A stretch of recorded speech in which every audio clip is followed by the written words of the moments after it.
Salam alaikum Mazoul, bonsoir. À Genève, aux Nations Unies, du 8 au 12 mai 2017 se tiendra le troisième examen périodique universel des droits de l'homme. La troisième fois depuis avril 2008. Des questions seront posées au ministre algérien des Affaires étrangères sur des points qui ont été posés lors de la dernière session en 2012. Ces questions tourneront autour des points suivants. L'harmonisation de la législation algérienne avec les obligations internationales en termes de liberté d'expression, de réunion, d'association. La coopération de l'État algérien avec les représentants de l'ONU, experts et institutions.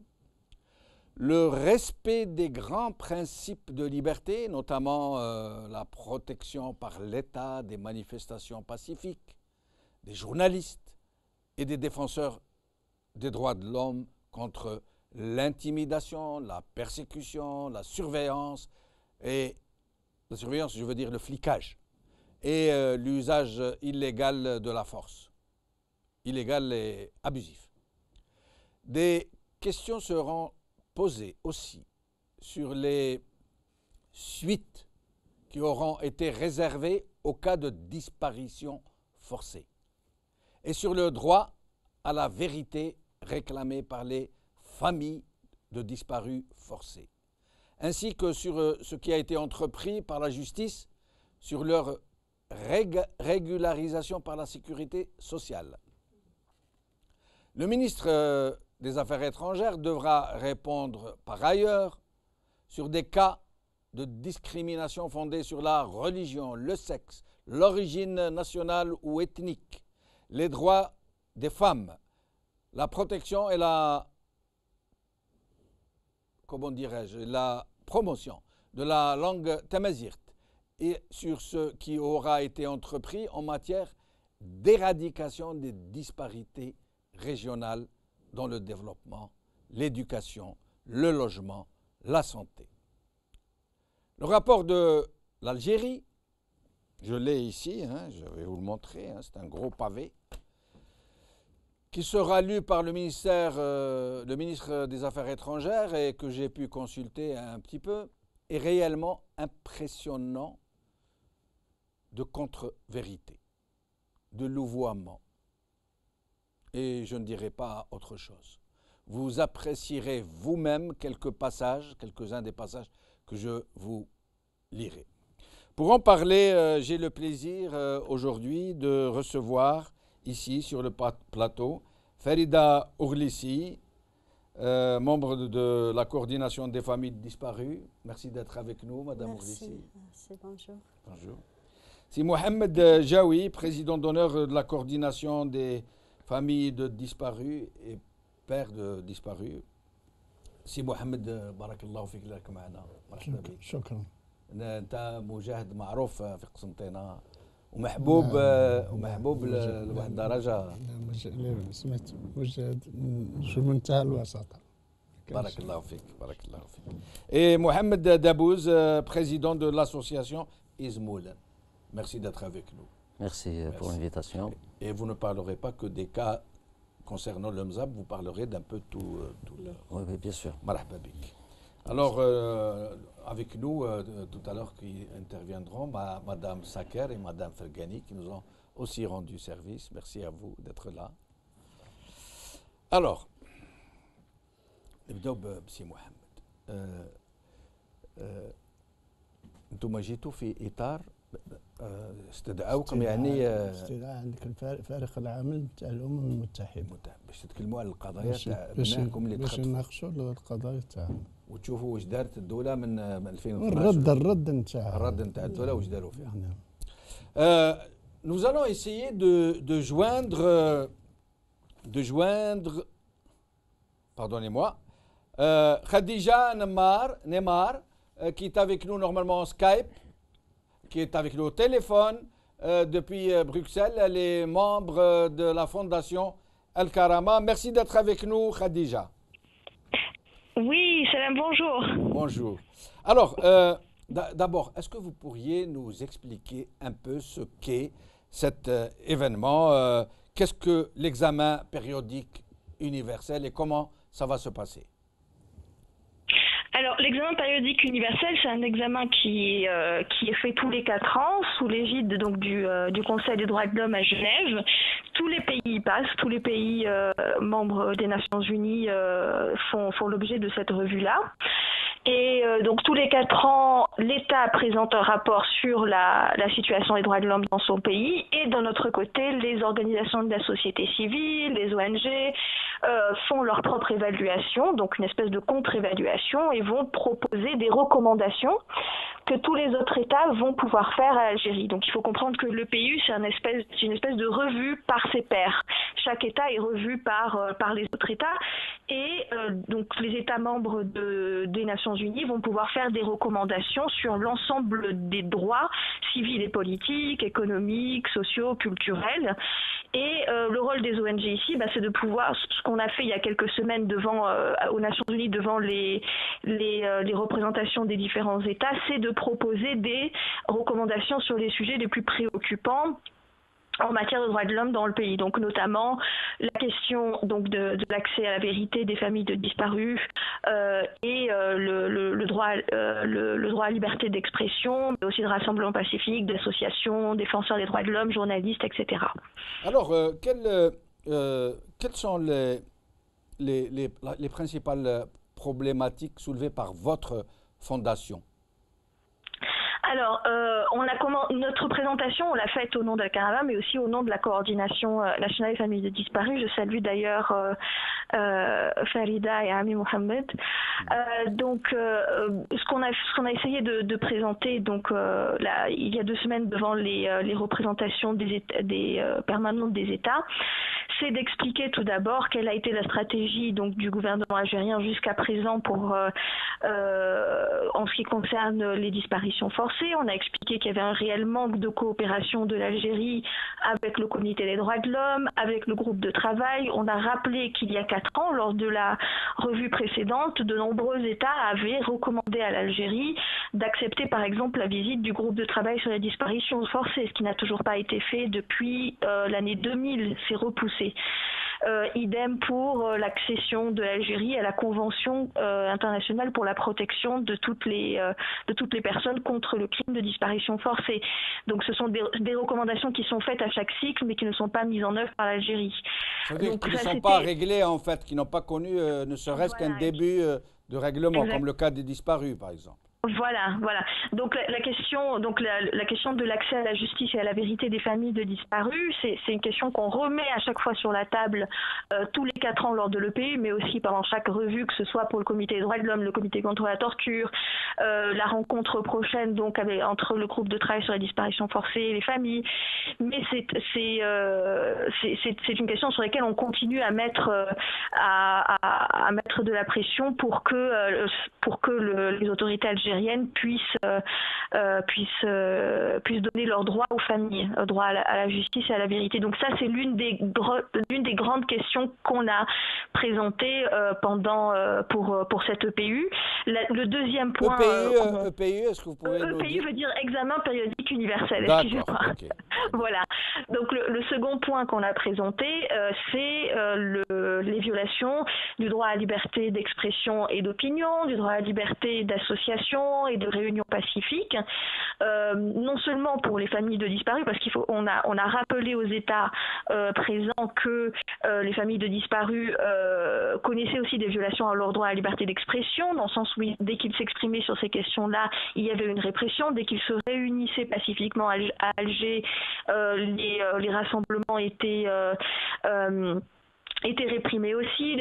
On ne laisse pas les associations s'enregistrer, donc on leur a dit que cette problématique-là, donc de liberté d'expression, association, réunion pacifique qu'on a pour les familles de disparus, c'est aussi ce qu'on a plus largement dans la société algérienne, où, malgré la levée de l'état d'urgence, les restrictions qu'il y avait dans l'état d'urgence, elles ont en fait été intégrées dans le droit normal, à travers les lois sur les associations, sur les partis politiques, sur les rassemblements. Donc toutes les restrictions qu'on avait depuis 92, elles ont été en quelque sorte intégrées dans les lois normales. Quand on a levé... Khadija, à votre avis, en dehors de ces, comment dirais-je, de ces échanges procéduriels qui reviennent cycliquement, qu'est-ce que la société civile pourrait faire de concret pour faire avancer les choses, pour pouvoir dénoncer de façon forte ce galimatia? Moi, quand je lis, par exemple, le rapport de l'Algérie, la réponse, ce pavé, j'ose à peine dire mot mensonge, parce que c'est trop gros. Qu'est-ce que peut faire la société civile pour essayer d'apporter quelque chose de vraiment concret dans ces échanges? Alors la société civile, elle peut avoir deux sortes d'actions. Elle peut avoir une action en aval et en amont.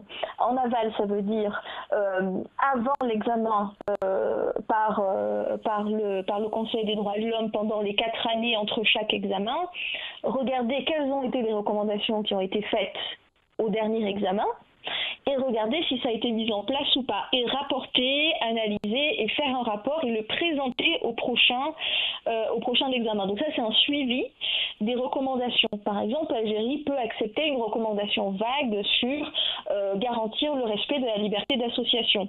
Eh bien, ici, pour la société civile algérienne, c'est important de regarder ce qui a été fait par les autorités pour garantir effectivement la liberté d'association. Puis, au bout de 4 ans, venir devant le Conseil et dire voilà ce à quoi s'est engagée l'Algérie et voilà là où les autorités algériennes ont failli dans le respect du droit à la liberté d'association, de réunion pacifique, etc. et présenter, si vous voulez, l'autre version. C'est vrai que quand on dit le rapport algérien, forcément ça va être le point de vue de l'État algérien qui ne va pas dire que oui, en effet, il commet des violations. Donc c'est à la société civile d'apporter sa version des choses et de dire telle et telle recommandation ne sont pas mises en œuvre et de pousser les États à réitérer ces recommandations importantes, que ce soit pour le droit d'accès à la vérité et à la justice pour les familles de disparus, plus largement la liberté d'opinion, la liberté d'expression et d'opinion, la liberté pour les défenseurs des droits de l'homme d'exercer leur activité, etc. Merci Khadija Nemar. Au plaisir de vous revoir. Merci beaucoup de nous avoir éclairés. Nous allons parler principalement des cas de disparition forcée. C'est le moins que nous puissions faire, surtout de ces cas-là. Mais sinon, nous essaierons aussi de parler des cas de dépassement, de la presse, des discriminations ethniques, des discriminations linguistiques et surtout aussi des handicapés. Nous allons essayer de recevoir tout à l'heure Jamal Adnan, un des militants pour les droits des handicapés. Il nous dira toutes les atrocités qu'ils vivent dans l'indifférence quasi générale. Mais nous allons donc commencer d'abord par parler des cas de disparition forcée. سي محمد d'abord احكي لنا على القضيه تاع بنك كيف اسمه؟ توفيق كان خدام عنده كان خدام معاك في الحانوت تاعك ذهب في قسنطينه. نعم. كان هو وخوته كانوا يخدموا في الحانوت. نعم. وكانوا ناس اخرين كما نقولوا عمال يخدموا معهم. نعم. نهار عندك لو 29 اكتوبر 97 9 تاع الصباح جاو داو التوفيق وداو لي السلعه، داو لي ذهب بكل من الحانوت، فرغوا لي الحانوت. فرغوا لي الحانوت، داو لي المهم هما شوف كي جاو يعني اكسبري كما نقولوا باش يعني الشغل ريغلمون كونت لي انا، يعني ينتقموا مني انا. نعم. بحيث كما نقولوا السجل التجاري باسمي. هما انتقموا منك يعني غير باش نفهم الناس اللي تبعوا فينا متفرجين، هو انت كنت مجاهد بكري وتعرف مليح المنطقه، كل المنطقه من تبسا حتى شوف نعرف الدنيا. شوف نعرف الدنيا لان احنا كنا في لا زون اوتونوم. نعم. زون اوتونوم كما نقولوا كنا ديريكتومون للولايه. نعم. كانش عندها من النواحي ولا ما كما نقول الخصامات مباشرة للولايات. كنا زون اوتونوم وكنا متمركزين في عدة مناطق. كنا متمركزين عندك في بني صبيح، كنا متمركزين كما نقولوا جواه الخل، كنا متمركزين كما نقولوا جواه في جيج الجواه الميلية. المهم تمركزنا في عدة أماكن. نعم. وانا نعرف الدنيا. هي برك سي محمد باش نلخص يعني انت تعرف مليح وين الكازمات وين كاين العين وين يشربوا. وين كنا وين كنا متمركزين احنا.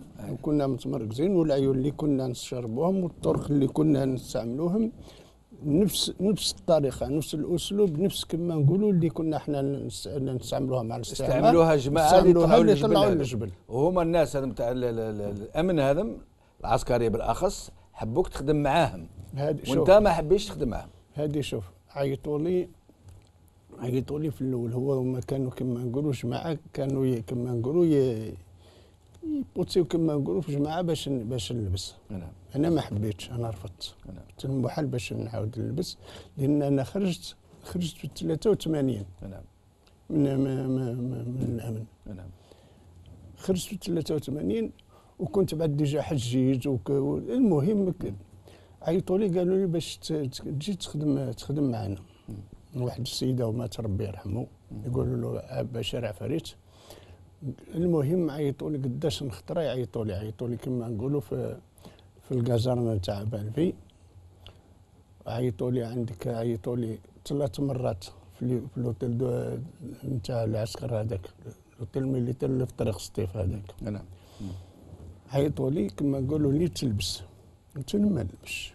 يعني وانت تظن باللي كي ما حبيتش تمشي معاهم اللي انتقموا منك خطفوك بنك. انا هذا هو الشيء اللي نعرف، لان كما بحيث علاش نقول السجل التجاري باسمي انا، والمحل باسمي، والسلعه تاعي باسمي. علاش جاو علاش كان مش انتقام مني؟ علاش جاو يديو الذهب؟ جاو يديو ولدي. نفرضوا ولدي ارهابي، ما تجيش ما تنتقمش انت، او مش مني، ننتقم من كل العائله. سمعت حتى الاولاد اللي كانوا يرضعوا ننتقموا منهم، مش غير مني كما. بصح شكون قال لك انت باللي هما اللي خطفوا؟ نعرف. شوف نعرف الانسان اللي داه، نعرفه بالاسم واللقب. سمعت بالاسم واللقب نعرفه اللي واش كيدبيه عندي سمعت ولا عندي الشهود. عندي الشهود. كاين ناس شافوه، شاهدين شافوه ويعرفوه. واش يقول هو؟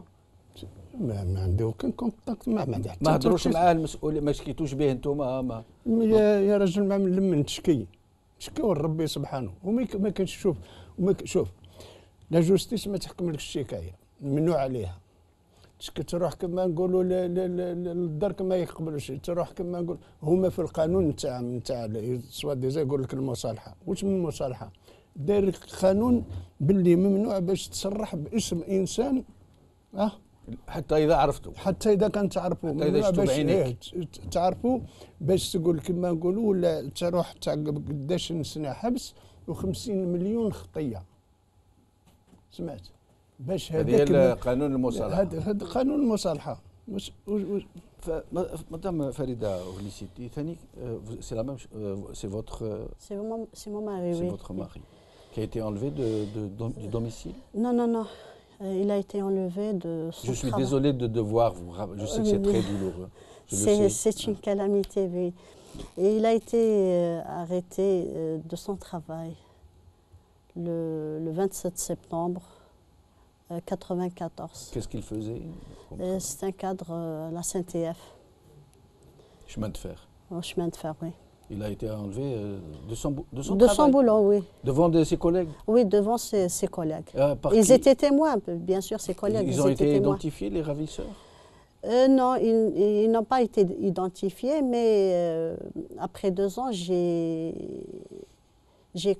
j'ai su qu'il est au CTRI. Bellevue, à Constantine, oui. Et il y avait quelqu'un qui nous a contactés pour nous dire qu'il était chez eux. Qu'il était chez eux, oui. Et après? Après, aucune nouvelle. Et ils n'ont pas reconnu l'avoir enlevé. Bien sûr, ils ne vont pas reconnaître. Évidemment. Ils ne vont pas reconnaître, mais le témoin, c'est-à-dire je le connais. Il était en prison avec lui. Et qu'est-ce que vous pensez de cette loi sur l'auto-amnistie, loi de la réconciliation nationale, qui est tombée du ciel comme ça, et c'est comme s'ils nous avaient offert un cadeau. Ils nous ont dit, bien bon, sûr, à vous de voir, sûr. vous acceptez, vous avez voté oui, sinon on va vous replonger dans le même malheur. À vous le choix, choisissez. Je peux m'exprimer en arabe? Bien sûr, madame. Bien parce sûr. que il y a des... pour cette loi, c'est-à-dire qui verrouillait toutes les portes. هذا القانون أغلق كل البيبان وخلنا يعني الفرصة أننا نروحوا للونو، نروحوا لآليات أخرى، نطلبوا الحقيقة والعدالة. القانون اللي جاء يعني قانون المصالحة يقول أنه يعني هو أولا ما شركناش ما كناش طرف في المصالحة هذه، جات من السماء كما ذكرت. استثناونا داروها على المقاس، يعني حسب كما حبوا هما. بالتالي ما حنايا بالنسبة لنا هذه المصالحة ماهيش المصالحة اللي كنا نستناوها. والفقدان quand on dit disparition, c'est-à-dire c'est des séquelles psychologiques, c'est une violence morale pour les familles. Donc احنا بالنسبة لنا الأمر راه مستمر، حتى كي يقولوا مثلا راه تحسنت حقوق الإنسان، احنا بالنسبة لقضية الفقدان بالذات رانا نشوفوها قضية مستمرة، بالعكس راهي تتفاقم وراهي تزيد تخلي آثارها، والعدد راه يزيد في لا فامي. يعني une disparition يعني quand on fait disparaître une personne, c'est la souffrance de toute la famille. يعني لا فامي كامله راهي تتألم، راهي تتعذب وراهي تزيد، العائله راهي تزيد من الابناء للاحفاد للاجيال اللي راهي طالب بالحقيقه والعداله. احنا بالنسبه لينا المصالحة اللي داروها لا ريكونسيلياسيون خدمت هما فقط. حتى بالنسبة للأمور اللي داروها في المصالحة اللي هما يسموها اندemnisation، احنا ما نقتنعوش باللي هادوك سي دي زاندemnisation. بالنسبة لنا سي دي دروا، سي دي يعني الرواتب جمدوها. نعطيك مثال بالنسبة للقضية نتاع زوجي، حتى 2000 وبعد المصالحة باش يقولوا أنه راهم حبسوه من العمل، دونك لو بيدجي هذا كان يمشي، سو كيفي يعني معناتها يا ما سراقين يا إما معناتها ما يقنعوناش باللي هذا تكرموا علينا بهذا المبالغ. هذه حق العائلات، وحنا شفنا تابعنا العائلات من الناحية الاجتماعية، كنا نشوفوا هذه العائلات كانت تعاني، أنهم هما لعبوا على عامل الوقت، كانت تعاني العائلات وكانوا يأكلوا من المزابل. كانت عائلات اللي كانت الزوجة معززة مكرمة في بيتها صبحت فامت ميناج. لي زالوكاسيون تاع الأولاد هادو وقفوهم من يوم الاختطاف. الشهرية وقفوها من يوم الاختطاف. معناتها عيشوا هذه العائلات في ظلم كبير. والمطالبة يعني بالحقيقة والعدالة اللي درك نحن نطالبوا بها، معناتها أنه نشوفوا باللي لو كان ما تتحققش الحقيقة والعدالة نظن رانا رايحين نكرروا المأساة من جديد، لأنه نحن نقولوا باللي هذا المصالحة راهي جات sur un terrain miné. Je reviens à vous et je reviendrai à chaque fois dans le cas des disparus. Nous poserons la question aussi à Madame Sakar et Madame Fergani qui sont avec nous. Mais avant, je reviendrai à Mohamed Debbouz. Mais avant, nous allons recevoir Faisal Mattawi parce que nous allons parler de divers aspects de cet examen. Faisal Mattawi, merci d'être avec nous. Merci, bonsoir. Bonsoir. Alors Faisal, dans ce troisième examen périodique universel, EPU, nous dit-on, la question va encore être posée au ministre des Affaires étrangères, qui a déjà donc répondu, le rapport est en train de circuler, où il nous dit grosso modo que tout va bien dans le meilleur des mondes, que depuis la nouvelle constitution, ça va très très bien. Voilà, je vous dis par exemple un extrait. L'Algérie s'est engagée ces dernières années dans un processus de réforme inclusive et transparente visant la consolidation de l'état de droit, la bonne gouvernance, les droits de l'homme, le développement humain, quelques points. Alors, voilà, c'est pour tout le monde. Hein, alors, la révision constitutionnelle, donc, pour lui, a apporté énormément d'avancées démocratiques. Je ne cite que quelques points. L'officialisation de la langue nationale tamazight comme langue officielle, la limitation du mandat présidentiel à 2, non amendable, vous imaginez, c'est eux qui ramènent à des mandats indéterminés, illimités, puis il les ramène, une fois élu Bouteflika, il le ramène à 2 et il nous annonce ça comme une grande avancée démocratique. L'encouragement de la démocratie participative au niveau local, le renforcement du rôle de l'opposition parlementaire, alors l'amélioration des conditions de la garde à vue et la limitation des recours à la détention provisoire, l'introduction de la médiation en termes délictuels et de double degré de juridiction, la réaffirmation du caractère criminel de la torture, etc., etc., etc. De très nombreux points. Il ne parle pas des disparus, bien sûr, des disparus forcés. Il ne parle pas des cas d'handicapés.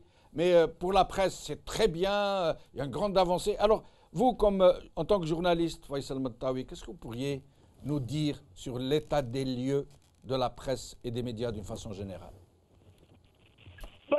Vous voulez diminuer des réponses diplomatiques. Vous savez que le mécanisme de l'ONU, c'est d'abord un mécanisme diplomatique. Et le ministère des Affaires étrangères ou le ministre du gouvernement répondent selon le terme donc le parfum utilisé par l'ONU, parce que l'ONU, souvent, il est reproché de ne pas faire réellement cas et suivi des atteintes aux droits humains, pas uniquement en Algérie, mais souvent dans certains pays, des atteintes de la liberté d'expression, liberté de réunion, liberté d'opinion, liberté de créer des partis, de créer des syndicats. En Algérie, il est toujours difficile de créer des partis et des syndicats depuis longtemps. Je ne sais pas si M. Mahmoud en a parlé, mais pour avoir un parti, c'est pour courir. Et il en est de même, Jamel, pour les journaux. Vous savez que pour avoir un journal, il faut passer par le procureur de la République, par toute une procédure bureaucratique, et qui souvent n'aboutit pas, qui souvent décourage les gens d'aller vers la création de journaux. Et la même chose pour les télévisions privées qui attendent toujours d'être agréées.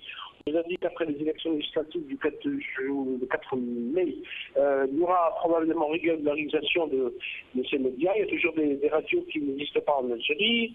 L'accès à l'information est toujours difficile parce que pour avoir une information, surtout dans les institutions, même dans une wilaya, parfois pour voir un wali, il est beaucoup plus difficile de le rencontrer que voir un ministre ou même un premier ministre, parce que la démocratie algérienne est telle que l'information est vraiment le cas des soucis des responsables. Ils réagissent que lorsqu'il y a un problème, lorsqu'il y a un accident ou un dossier ou un scandale, ils commencent à réagir et à parler. Mais pour parler aux citoyens directement, il est toujours difficile.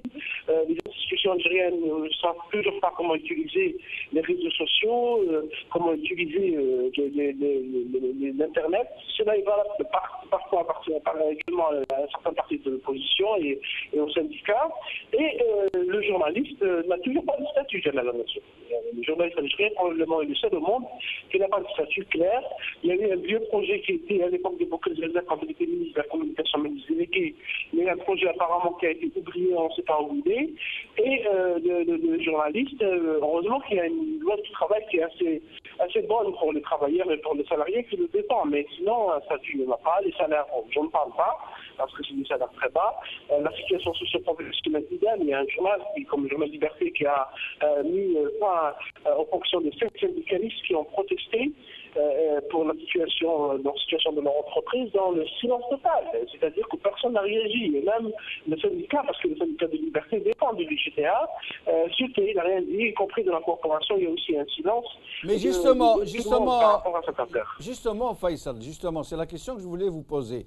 C'est vrai que c'est catastrophique, au point où le journaliste n'a pas de statut clair, comme vous êtes en train de le dire. Mais pourtant, à un moment pareil où le cas de l'Algérie est examiné sur un plan international, où tous les feux de la rampe sont allumés donc, sur ces questions, la corporation est totalement absente.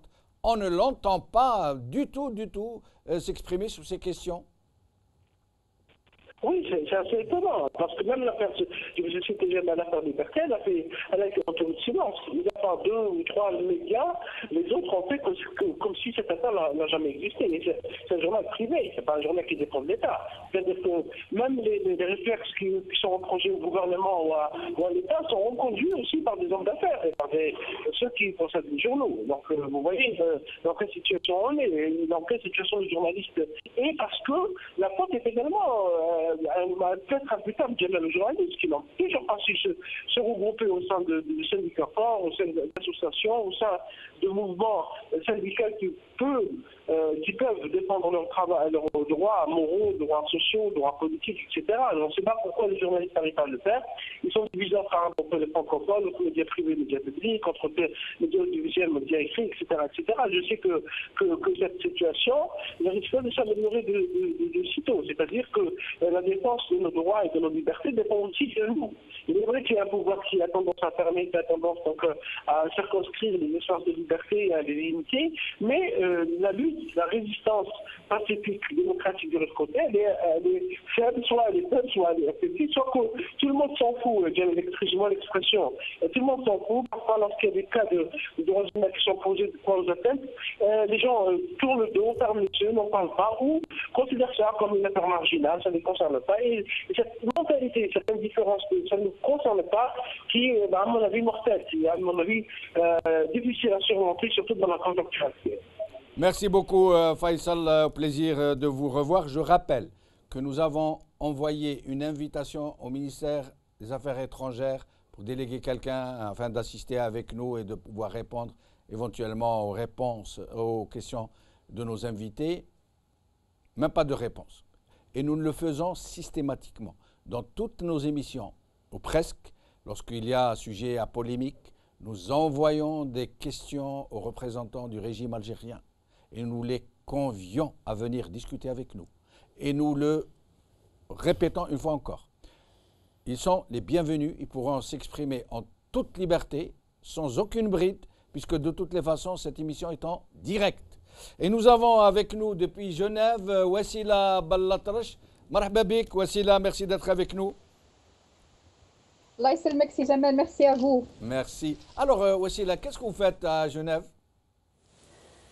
À Genève, Inch'Allah, donc on sera pour assister justement aux mensonges qui vont être dites à propos de la question des disparitions forcées.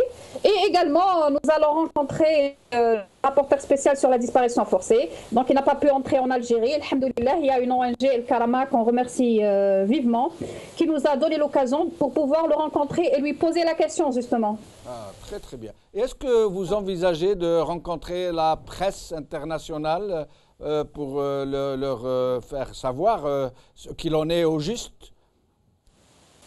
Avec tous les moyens, du moment que chez nous, en Algérie, donc, il nous est interdit de parler ou de poser la question des disparus, comme quoi la question a été réglée en 2006 suite à la réconciliation nationale. Donc nous, on ne va pas rater l'occasion. Nous n'avons jamais cessé de le dire.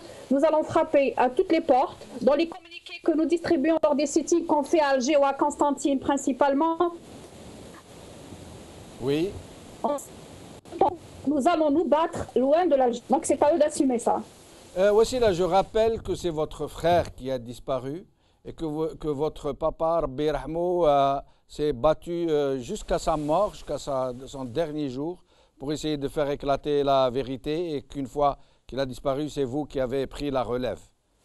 Comme quoi, pour dire que les familles de disparus ne cesseront jamais de réclamer la vérité, n'est-ce pas? Nous n'abandonnons jamais, si je le mets, on vous entend pas très bien, Wassila. On va essayer de régler le problème et je reviens à vous dans un moment. Je demanderai à la régie de nous mettre en contact dans un petit moment avec Jamal Adnan, représentant des handicapés. Mohamed Dabouz, l'affaire de Kamaldine Fkhar, mais pas seulement, des autres détenus aussi, et de ce qui se passe dans la vallée du Mzab. Bon, il faut savoir que jusqu'à aujourd'hui, le Kamaldine Fkhar et plus de 160 autres détenus à Mozambique ne sont pas... 160 autres plus de 160. Détenus uniquement Mozambique. Vous parlez uniquement des Mozabites. Oui, oui, je parle uniquement des détenus Mozambique. Dernièrement, on a détenu 24 personnes ont été détenues, donc on parlait de 180 et plus. Il y en a même qui sont morts en prison. Oui, il y a eu 3 morts. Donc les 24, ils ont été libérés, mis sous contrôle judiciaire. Pour le moment, en tout cas, il y a plus de 160 qui sont détenus, pour la plupart d'entre eux depuis plus de 22 mois, et sans jugement. Et là, tout à l'heure, il vient de sortir d'une grève de la faim qui a duré... Qui a duré 108 jours. 108 jours. Actuellement, il est hospitalisé, il est très affaibli. Tout à l'heure, vous parlez dans le rapport présenté par l'Algérie, comme quoi la détention préventive, je ne sais pas quoi ils ont amélioré, je ne sais pas qu'est-ce qu'ils ont amélioré, mais c'est pas vrai. Ils disent nous avons amélioré. Ça, c'est... Je ne sais pas comment ils font, quelle audace, de dire des contre-vérités, comme si tout va bien, et pourtant, il ne s'agit pas d'un cas ou 2 cas où on peut... Ils disent que personne ne peut être détenu arbitrairement, que la prison préventive est vraiment exceptionnelle, que les conditions de détention sont très bonnes, à peu près. On a l'impression qu'ils sont en train de parler de Medina al-Fadila, vraiment. C'était idéal. Oui, c'était idéal. Vraiment, mais quelle audace, quand ils disent dans des conditions, de bonnes conditions, je ne sais pas à quelles conditions, quand on met au début de la détention des détenus, quand on met plus de 70 détenus dans une pièce de 36 mètres carrés, on ne peut même pas imaginer comment ils sont les détenus. Combien plus de 70 détenus dans une pièce de 36 mètres carrés. Les débuts, les premiers mois. Moi, je vous le confirme, vous savez pourquoi? C'est Fkhar en personne qui dit Rana Kiserdin. Je vous le confirme. C'est l'expression qu'il a utilisée. Parce que moi, un jour, ils m'ont fait rentrer en prison. J'ai passé 24 heures à cause de mon métier. J'ai passé la nuit en prison dans une salle que j'ai comptée. À Sétif, il y avait, je crois, 11 mètres, si je ne me trompe. 11 mètres sur 7, je crois. Nous étions 120. 120, voilà. 120. Mètres. Alors que les normes, alors, je me rappelle que les gens dormaient comme ça, comme des sardines. Et que même au milieu, le lieu de passage, les gens dormaient aussi. Et puis, comme les toilettes, il n'y a pas de porte. Il n'y a pas de porte. Les gens prennent un drap comme ça. J'ai été voir, j'ai trouvé quelqu'un dedans, dans les toilettes, en train de dormir. Mais je vous laisse finir. Non, pour vous dire, tout ce qui est dans ce rapport, c'est des mensonges. Ce que vous avez dit tout à l'heure, c'est-à-dire même le mot mensonge n'est pas suffisant. Mensonge. Au début, je ne voulais pas prononcer pour rester un peu dans c'est bon, j'ai pas lu le rapport. Moi, j'ai pas lu le rapport. J'aurais aimé le lire avant de venir. Vous allez certainement, j'aurais des remarques à faire en le lisant. Oui. Mais une chose est sûre, c'est-à-dire même le bon sens. Je parle même pas de... Il y a des lois internationales, les droits de l'homme, même le bon sens. Il y a une insane juste en utilisant le bon sens, je crois que ce n'est pas possible. Écoutez, tenez, ce qui se passe dans les prisons. Parcourir, et je vais revenir à vous dans un instant, comme ça vous allez peut-être me faire... Même en utilisant uniquement le bon sens, mais ce n'est pas possible. C'est parce qu'il est en détention préventive, non pas le juger, mais en détention préventive, ça veut dire... Il est présumé innocent. Innocent, et d'ailleurs, il y a des gens qui ont été acquittés après 19-20 mois. Oui. Ils étaient dans ces conditions, ados. J'ai le ministère, enfin le pouvoir algérien, je crois que voilà, les droits de l'homme et tout ça.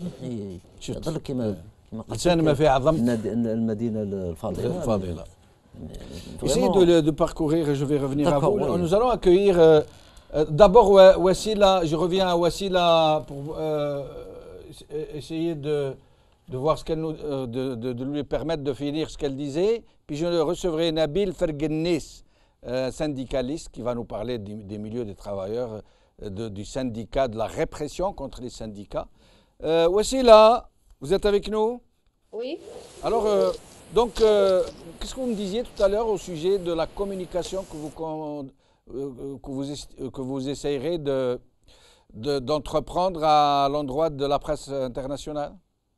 D'abord, pour faire savoir justement que le problème n'a pas été réglé, au contraire, même sur le plan social, le système se vante d'avoir réglé socialement la question des disparus.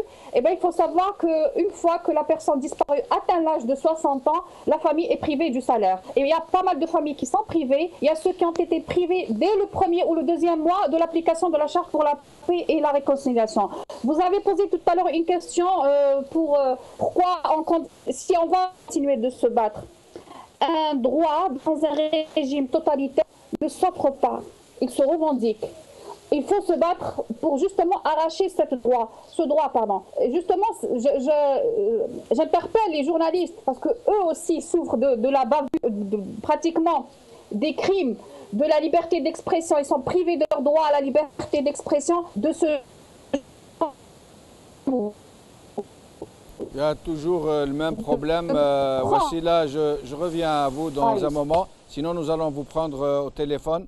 Et Nabil Ferguenis est avec nous. Nabil Ferguenis, merci de nous avoir rejoints. Nabil Ferguenis. Nabil Ferguenis. On l'a perdu.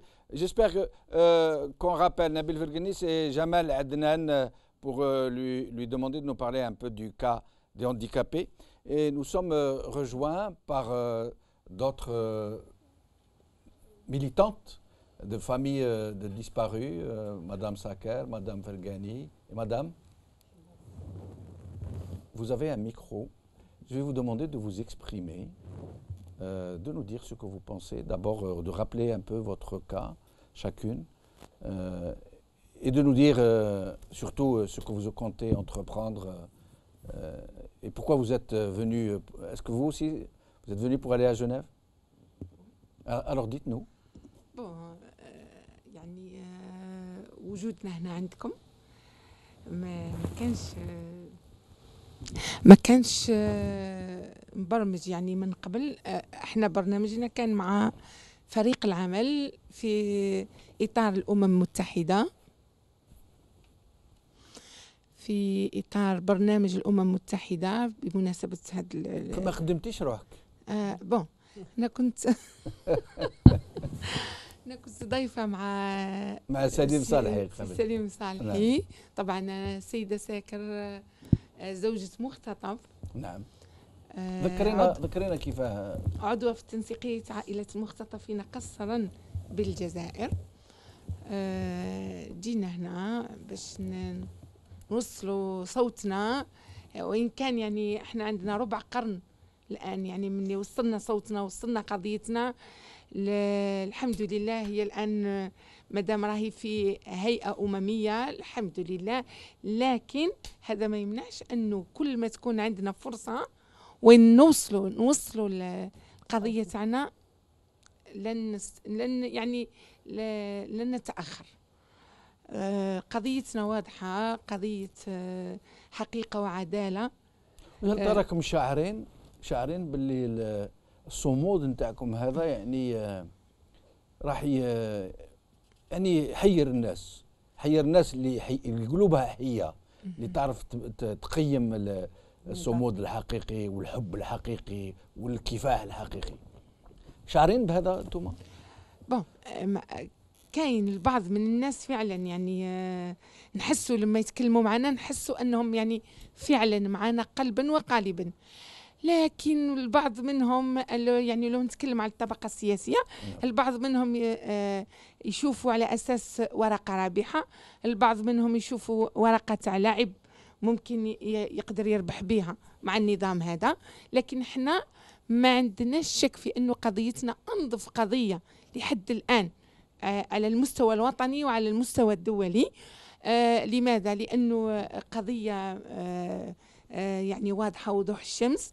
هاد الناس هادو اختطفوا وتعرضوا للاختطاف القسري نتيجة توقيف مسار انتخابي نتيجة انقلاب على الشرعية، يعني زكاها الشعب كامله، نتيجة أنه شافوا أنه هذه الشرعية راح تكون يعني ضد مصالحهم، ضد برامجهم، ضد تخطيطاتهم، لذلك انقلبوا على الشرعية وزجوا بأبناء خيرة أبناء الوطن.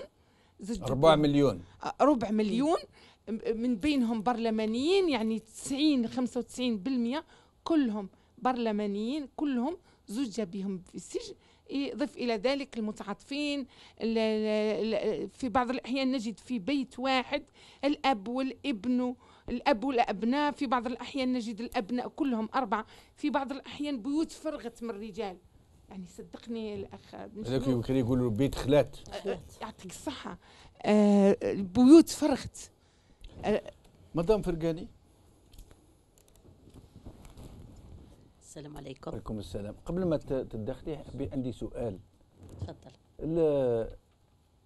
كي تشوفي يعني هذا لانديفيرونس de la société algérienne, parce que c'est le mot, il n'y a pas un autre mot. Oui, c'est le mot exact. Franchement, أنا كي نشوف باللي مش باغ اكزومبل هذا نقولوا ما 20 واحد ولا 30 خطفوهم ولا دي ميليي، كاين اللي يتكلم حتى ل 20,000 تخطفوا، وعائلات، امهات، اباء، اخوه، يعني ظلوا كل دائما تحت النور، تحت الشمس، في الليل، في البرد، يعيطوا، يقولوا لنا الحقيقه برك، ما ندير لكم والو. سانز اوكين رياكسيون، والناس عادي. ما تخدم لكمش هذه يعني. اولا السلام عليكم. وعليكم السلام. الاخ، يعني انا في فكري يعني والشيء اللي نخمم فيه انه لو احنا عندنا 40 مليون جزائري. نعم. لو كان من كل دار شخص واحد هز القضيه بمحمل الجد، يعني وعطاها قياس اللي رانا عايشينه احنا، لو كان يعني صدقني القضيه راهي تحلت. انا نحب هالقضيه تتعمم، يحسوا بها الناس كامل، باسكو كما يقولوا مثل اذا عمت خفت. لو الناس كل هزوا القضيه بمحمل الجد، لانهم مش حاسين وش يعني الاختفاء القسري ولا الاختطاف القسري. هما اختطاف انسان تهز راح خلصت. نو نو نو، انسان تهز الاسره، الابناء، الجيران، المحيط كامل. وش حنقول لك، المحيط كامل تقاس. انا نعطيك مثال، انا الزوج تاعي مش نفتخر به ولا كان في الاسره، في كامل الاسره من الطرفين. صرت نذكر باللي انه كان معلم محترم ومحبوب، محترم في واد الحد، في واد الحد. يحبوه في لا فامي تاعو. صدقني من نهار خرج هذا الانسان وراح صارت كوارث، انحلال في الاسره، لانه الانسان هذا كانت عنده قبضه، كان عنده سلطه على الاسره. وكل اسره عندها واحد هكذا. عليه قاعده نقول لك الاختطاف ماهوش الانسان وحده اللي تخطف، تضرر هو، تضرر المحيط والاهل والجيران والعائله وكل. دونك هذه القضيه ما نهزوهاش احنا برك وحدنا، ماناش احنا رانا مجروحين ومكيوسين. مي لو كان الشعب 40 مليون وقف معانا، صدقني القضيه تتحل. يعني هذا يقولوا ما يحس بالجمره غير اللي صحيح صحيح جوستومون. ودي معنا مدام، دوك نرجع لك. معنا جمال عدنان، personne en situation de handicap. Jamal Adnan, merci d'être avec nous. C'est moi qui vous remercie. يعطيكم الصحة. مرحبا بجميع اللي راهم يتابعوا في المغاربية. ميرسي جمال، ميرسي à toute votre équipe. Merci. Et bien sûr, merci للحضور على la vérité اللي راهم يقولوا فيها. Merci beaucoup. Jamal Adnan, vous êtes un grand militant. Alors non seulement vous vous battez contre votre propre handicap, vous êtes en situation de handicap moteur, mais vous êtes un grand militant pour venir en aide aux autres personnes en situation de handicap. Vous êtes tout le temps en train de courir à gauche et à droite pour essayer de les aider, de leur rendre service. Et vous vous battez tous les jours. Donc aujourd'hui, enfin aujourd'hui, pas aujourd'hui, du 3, c'est ça, du 3, du 5 mai, du 8 mai. Je me rappelle plus la date. Le 8. Le 5. Du 5 mai au 12 mai. Donc va se tenir l'examen périodique universel pour examiner les questions qui ont été déposées en 2012, dont celle des personnes en situation de handicap en Algérie. Et j'aimerais que vous nous rappeliez quelques faits. D'abord, quel est le nombre des personnes en situation de handicap en Algérie? Parce que ce chiffre est tenu hautement secret. On ne veut pas le livrer. Ensuite, vous nous direz quelle est la nature de l'aide de l'État à ces personnes. Je vous en prie, Jamal. Voilà, Jamal. En 1992, les Nations Unies ont fixé la date du 3 décembre comme journée internationale des personnes handicapées afin de favoriser l'intégration et l'accès à la vie économique, sociale et politique des personnes en besoins spécifiques. Cette frange de la société représente 4% dans la population mondiale et 7,5% dans la population algérienne. À ce qui paraît, c'est-à-dire que ça serait, il serait alors aux environs de 3 millions. De 3 millions. زعما وعلاش ناكد في كلمه زعما سي كو malheureusement هنا في الجزائر ما عندناش le nombre exact les statistiques exactes تاع les personnes en situation de handicap. ما يخفالكش جمال وما يخفاش المستمعين بلي 12 000 personnes en situation d'handicap la liste des personnes handicapées chaque année suite aux accidents de la circulation. Exactement. Exactement. Donc la liste exacte ما كاش. Mais les personnes en situation de handicap اللي عندهم une carte, c'est-à-dire que la carte a été faite, signée par la DAS, la direction des œuvres sociales, ils sont recensés. Mais le problème, c'est que le chiffre il n'est pas exact aussi. Parce que les personnes qui sont sur le terrain, لقينا بلي كاين بعض الناس اللي عندهم صباع مريض يعطوا له نسبة تاع 100%. يعني حتى النسبة لي بي بي en Algérie ما عارفينش كيفاش يقدموها. Donc une personne en situation de handicap اللي ما يتمشاش ولكن يتحرك لو كان عطينا له ان فوتوي رولان لو كان درنا له لاكسيسيبيليتي وقريناه تو سا ويروح يخدم هذاك خلاص ما يوليش اون بيرسون ان سيتوياسيون دو هانديكاب. وعلاش؟ باسكو فتحنا له البيبان. الاعاقه ماهوش الجسديه فقط، الاعاقه الحقيقيه هي الاعاقه نتاع l'environnement. C'est l'environnement qui handicape la personne. Ce n'est pas la personne qui est handicapée en elle-même. C'est l'environnement. A un problème d'accessibilité, a un problème...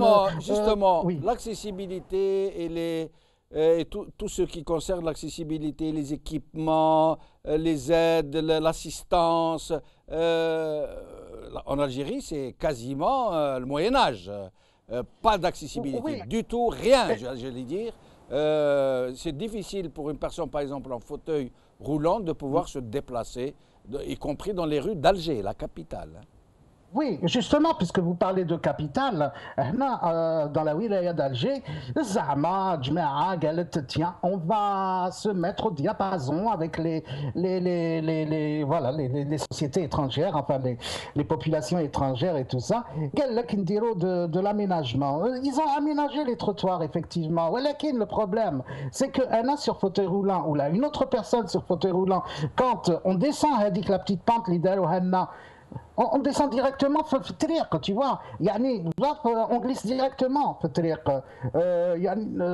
C'est même pas une pente اللي جايه dans un passage clouté, ce n'est même pas rien n'est étudié. On fait de l'aménagement juste, c'est du tape à l'œil, c'est de la politique de façade. Jamal, en termes d'emploi pour les handicapés, est-ce qu'il y a des lois, il y a des lois qui leur réservent un certain pourcentage d'emploi, mais qu'est-ce qu'il en est au juste? Voilà, la législation impose un quota de 1% de postes de travail réservés aux personnes handicapées. Mais alors pourquoi tout, 1% Pourquoi 1% alors que eux ils sont, je ne sais pas, 6 ou 7% de la population? Pourquoi 1% dans le travail puisqu'ils ne sont pas 1% de la population, ils sont bien plus? Non mais encore et encore, Jamel, à la belle le domaine de l'emploi. Chauffe, une personne en situation d'handicap كيفاش ندخلو يخدم alors que هو اصلا ما عطيتلوش فرصه باش يروح يتكون، ما عطيتلوش فرصه باش يدرس ديجا او ديبي ومن بعدك يروح يتكون وباش يخرج من الدار. هذا هو دونك لو 1% هذا، لو 1% هذا حاجه هكا رمزيه اللي ميم با ما تهمناش. Est-ce qu'elle est appliquée? Est-ce qu'elle est appliquée cette Non, clause? non, justement, elle n'est pas appliquée. Elle n'est pas appliquée. Même les recruteurs préfèrent ne pas recruter de personnes en situation de handicap et préfèrent payer l'amende. Une amende, tu payes l'État, idem, tu n'as pas recruté un handicapé. Ils préfèrent. Parce que les entreprises, le bureau, les endroits où les lieux de travail ne sont pas adaptés. Hein? Les sites de travail en matière d'accessibilité, donc une personne en situation de handicap, elle a été acceptée à occuper un poste tel ou tel dans une entreprise telle ou telle chez le privé ou bien l'étatique. راح تتوجه à notre problème اللي هي l'accessibilité. Et عندنا تاني que le transport en Algérie, il marahoche les normes. Jamel, je vais être obligé de vous interrompre parce que moi je connais les problèmes des handicapés. Si nous en parlons, il faudrait 3 jours en émission non-stop pour pouvoir... C'est pour ça que je vous adore. C'est pour ça que je vous adore. Merci Jamel. Mais non, mais c'est ulcérant. C'est choquant. Ce que je voulais vous demander avant de vous quitter, d'abord que le rapport du ministre des Affaires étrangères sur les handicapés, c'est quasiment hallucinant. Il y a à peine un petit passage comme ça et il zappe et passe par-dessus la jambe. Mais sinon, j'aimerais vous demander un chiffre. Combien touchent les personnes, les indemnités d'État qui sont allouées aux handicapés adultes? Moi, je vais vous donner un exemple. Je l'ai déjà donné depuis cette même émission, je vais le redonner. Mon fils est handicapé, il a 27 ans. Est en situation de handicap. En plus de toutes les prises en charge, il vit en France, en plus de toutes les prises en charge. Si je vous le disais, vous allez être choqués, dans le bon sens. Il touche environ 700 € d'indemnité allocation pour adultes handicapés. En plus du taxi qui vient le prendre chaque matin, qui le ramène à la maison chaque après-midi, en plus du centre où il est pris en charge, des vacances qu'on lui offre, des activités de loisirs, natation, peinture, musique, calèche, logement. Ils sont dans un centre où ils sont 15 personnes en situation de handicap, ils sont entourés par 20 personnes. Il y a plus d'animateurs que de personnes en situation de handicap. Il touche 700 € qu'on lui met dans son compte, qu'on ne touche pas. Et en Algérie, combien ils donnent aux personnes handicapées qui ont des familles? Eh bien, très cher Jamel, très cher invité, très cher personne qui متتبعين المغاربية, roulement de tambour. Ici en Algérie, les handicapés, ils touchent 4000 dinars. 4000 dinars, nous avons 700 dinars, 700 €, normalement, dans le marché noir, on l'a converti en dinars, directement. 14 millions. Exactement. Dans le Jazair, les personnes en situation de handicap, mais elles ont 4000 dinars. Aucune visite. Ni de la part de l'État. اسمح لي جمال، اسمح لي باش خواتاتنا وخاوتنا اللي راهم هنا يسمعوا مليح والمتفرجين. 4000 دينار 4000 دينار ça veut dire قل من 20 €. قل من 20 €. 4000 دينار لما ما على باليش اللحم مثلا قد يسوى اللحم؟ 130,000. ولا الثوم تسمى 3 كيلو ثوم. 3 كيلو ثوم. وصلت 40,000 الكيلو تاع الثوم. يعني الحاله هذه 400,000. Ou Jamel, et ceux qui ont une famille et des enfants, ils ont autre chose ou? Non, c'est toujours 4000 dinars. Hein. 4000 dinars même pour ceux qui ont charge de famille. Oui, Oui, c'est toujours 4000 dinars. On a beau lutter, on a beau faire des grèves, on est sorti dans la rue et tout ça. يجيبونا البوليسية باش يدبونا. حنا sur fauteuil roulant, يجيبونا la police pour nous frapper. ما يخلوناش pourtant حنا نديروا des sorties هكا des sittings مسالمين طالبين غير حق يعني مانيش طالب حقي أنا personnellement parce que أنا personnellement je suis نزغد الحمد لله. مي ايماجيني هادو الناس اللي قاعدين في ديارهم كاين اللي ما خرجش 20 سنه ما ينجمش يخرج من دارو باسكو ما عندوش ميم با فوت. جمال يا جمال نسالك نفس تفضل كاين مادام راك تهضر على الناس اللي ما يخرجوش كاين واحد نعرفو 11 سنه ما خرج كي خرج في الصندوق باش يدوه للجبانه. جمال وي تفضل. حبيت تسامحوني الله نسألك نفس السؤال اللي سألت مدام فرقاني. وانت ما تشعرش يعني بالغضب من هاد الناس هذا اللي سامحين فيكم واحد ما يسمع بكم ما مشلاتين بكم وما يعرفوا القضايا نتاعكم ولا السوفرونس تاعكم حتى تصرى لهم حتى ان واحد يدير اكسيدون دو لا روت باش من بعد ذاك النهار يفيق واش راكم تعانيو. هذا كيف تحسوا l'indifférence des autres? Comment vous la ressentez? On la ressent comme un crime. Non seulement c'est un crime contre l'humanité, c'est un crime, c'est-à-dire pour une société qui, soi-disant, entre parenthèses, se dit musulmane, alors que l'islam فرض عليهم يوقفوا مع الناس ضعاف عليهم. ربي كي خلق الصحة خلق تانيك نقص الصحة، خلق في كل حاجة زوج، وهذا الزوج هذو باش يتعاونوا. الواحد اللي عنده صحة يعاون اللي ماشي صحيح بلا مزيد حتى واحد مادام راه مسلم il est obligé يعاون. Alors ne parlons pas pour ceux qui se disent musulmans et qui occupent des postes politiques et qui sont bien payés et qui ne font rien. Jamal Adnan, merci beaucoup. Jamal Adnan, profitez. J'aimerais vous dire de profiter de cette occasion où le cas de l'Algérie donc est examiné à un plan international pour essayer de faire entendre vos voix. C'est un moment important. Essayez d'en profiter. Merci beaucoup Jamal Adnan ويعطيك الصحة وربي معك. Nabil Vergennis est avec nous. Oui, bonsoir Jamal Benchnouf. Bonsoir Nabil Vergennis, merci d'être avec nous. Alors rappelez-nous ce que vous faites au juste. Ouais, moi je suis un syndicaliste au niveau du SNAPAP, je suis chargé de communication de la Fédération éducation du SNAPAP. Très bien. Alors, donc nous sommes à la veille... affilié à la FIGATA. En même temps, le SNAPAP est membre de la Confédération Générale Autonome des Travailleurs en Algérie, la FIGATA. Très bien. Donc nous sommes à la veille pratiquement de l'examen périodique universel de l'Algérie à Genève, aux Nations Unies. C'est le 3e, 2008, 2012 et là 2017, où il y a des questions qui vont être posées, qui ont déjà été posées au ministère des Affaires étrangères, qui va répondre. Le rapport est entre nos mains déjà. Tout va bien, toutes les libertés sont sauvegardées, y compris celles des syndicats, surtout depuis la nouvelle constitution de M. Bouteflika, nous dit-on. Alors, qu'est-ce que vous pourriez nous dire sur cette question des libertés syndicales, des libertés de manifester? On parle beaucoup des libertés de manifester, où le ministre des Affaires étrangères nous dit qu'il y a une totale liberté de manifester en Algérie.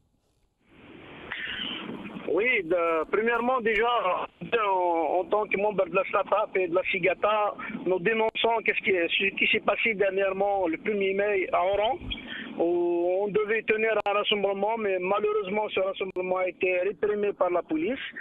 Et en plus, il y avait 2 poids 2 mesures. Le rassemblement de Oran a été réprimé. Par contre, celui de Bijaya a été escorté par cette police. La police nous a réprimé à Oran et a escorté ceux de Bijaya. Aujourd'hui, c'est ce pouvoir-là qui veut diviser exactement les travailleurs et qui veut aussi diviser les Algériens aujourd'hui. Parce que pourquoi à Bijaya? Alors, la même manifestation, le même jour, à Bijaya, on ne la touche pas, on la laisse se dérouler, et à Oran, on la réprime. Voilà, là, à Oran, on la réprime parce que ce gouvernement veut uniquement isoler la Kabylie. C'est-à-dire on peut marcher à Bijaya, mais on ne peut pas marcher ailleurs. C'est ça le problème aujourd'hui. Alors nous, on dénonce tout ça. En Algérie, il n'y a pas de liberté syndicale. Des syndicalistes ont été licenciés, des syndicalistes sont en prison actuellement, des syndicalistes aujourd'hui ont été tabassés à Oran et partout, même il y a Biskrano. Mais aujourd'hui, alors, la Cigata dénonce tout ça, toutes ces entraves. Parce que pourquoi nous? Parce qu'on dérange. Parce que la Cigata, c'est la seule confédération qui a déposé plainte au niveau de BIT contre le gouvernement algérien. Parce qu'elle a violé des textes qu'elle a signés, qu'elle a ratifiés elle-même. Par exemple, le code de travail, c'est grâce à la Cigata aujourd'hui que ce code est actuellement dans les terroirs du gouvernement. Mais malheureusement, il sera bientôt adopté avec cette nouvelle APR. Qu'on dénonce en soi avec ce taux de participation qui a été vraiment élevé, augmenté par ce pouvoir. Très bien. Et justement, puisque vous en parlez en matière d'élection, puisqu'il est question aussi de ce genre de pratiques démocratiques, qu'est-ce que vous pensez de ces élections qui viennent de se réaliser, entre guillemets?